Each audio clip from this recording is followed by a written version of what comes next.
Disappointed in watching the Yankees and Mets? You won't be disappointed in this Issues Watch podcast.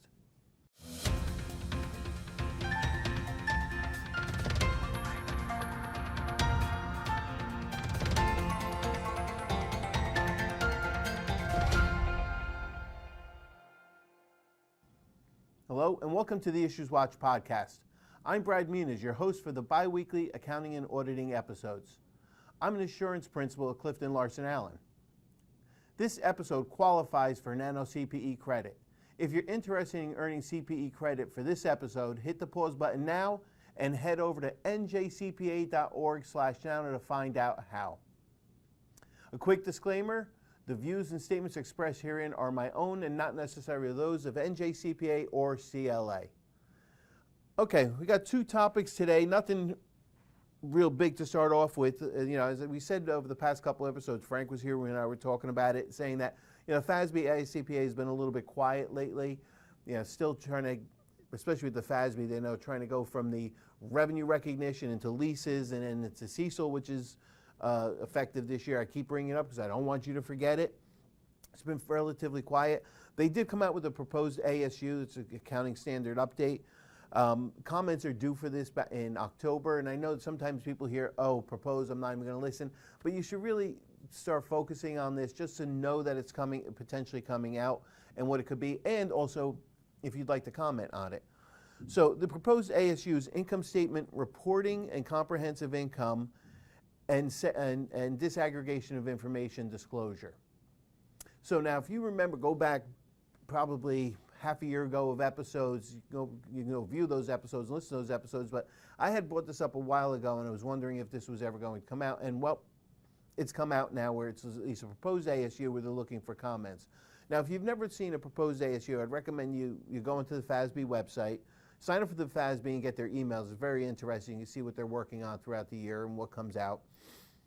And they actually give you the initial content, some of the initial content, they're the concept about it, and then they have questions within there that you can answer. Now, the ANA interest group of the society has commented on some exposure drafts from the FASB, AICPA.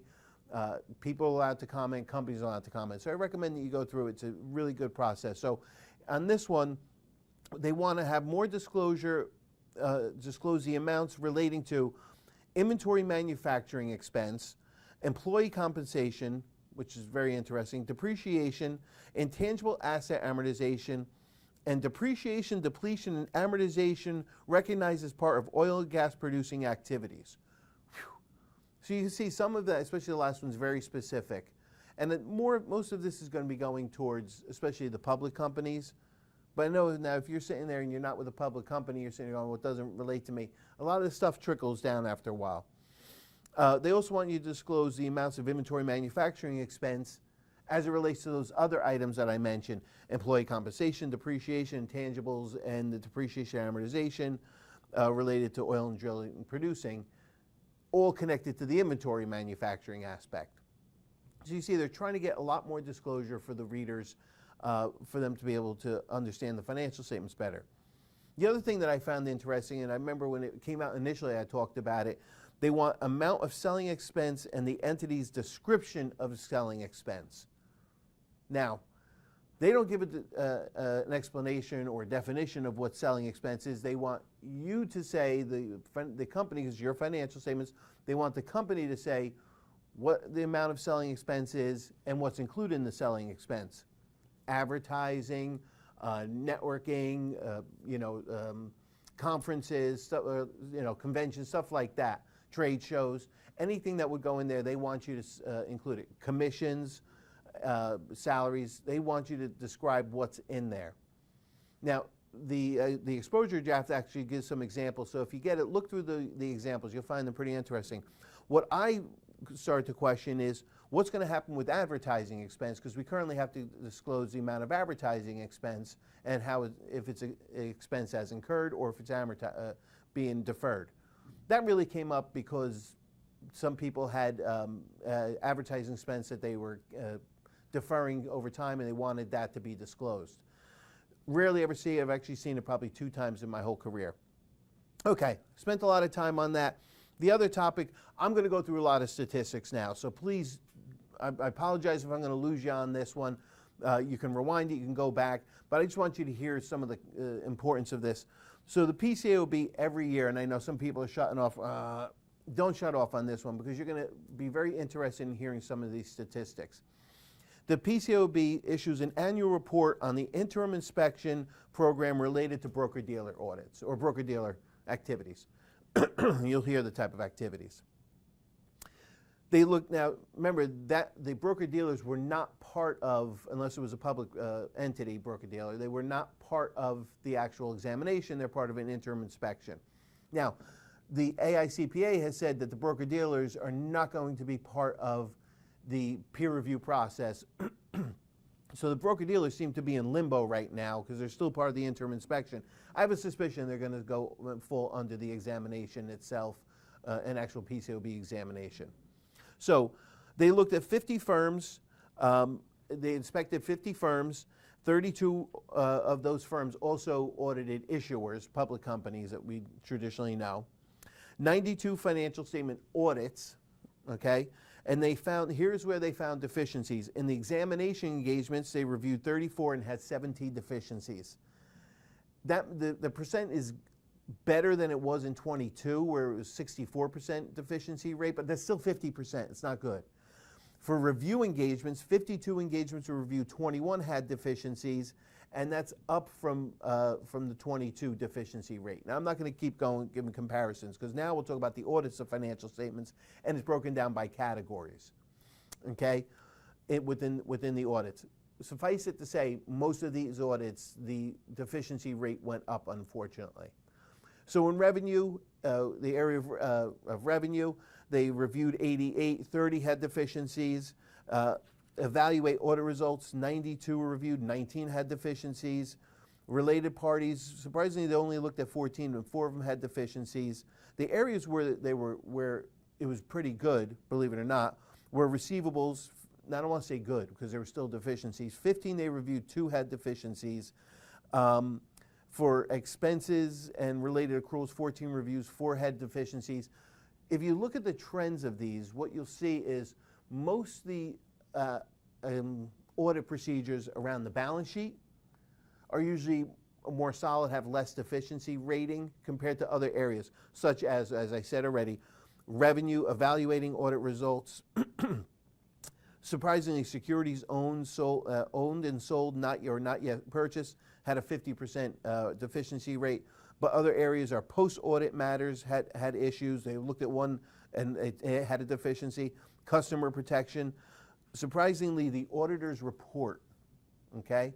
The auditor's report, they looked at 92 and 17 had deficiencies. Now you're sitting there saying, well, is that really bad? Yes, because we have one thing as auditors, we have one thing that we can issue, and that's the report. Now, if you've ever gone through a peer review process and you only do comps or comps and reviews, if your report is wrong, it's deemed a fail because that's the only thing that you have to do is issue a report, particularly on specifically on a compilation. Continuing on for just a little bit more, fraud considerations, 9 were reviewed, 2 had deficiencies, and the other areas, auditor independence, 9 reviewed, 1 deficiency, and that's up from 0 in 22. And finally, quality control standards, okay? 49 reviewed and 23 had deficiencies. Again, I apologize for giving you all these statistics. You can get this report, it's public domain. For quality control standards under reviews, 21 were reviewed and 14 had deficiencies. So I think you catch the trend of what I'm saying, is that there are a lot of deficiencies in areas that they're specifically focusing on.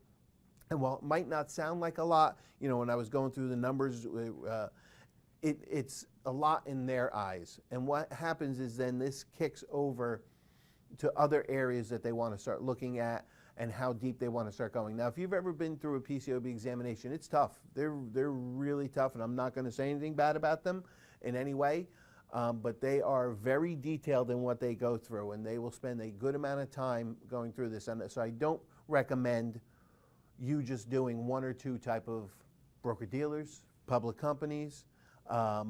even EBP plans, anything, I'm nonprofit, anything. I don't recommend you doing 1 and 2 on your own because it makes it a lot harder to try and really have the depth of the understanding. This report actually went into how many broker-dealers or how many issuers the firms that do broker-dealers actually do as a whole. And they have found that firms that do fewer generally have more errors.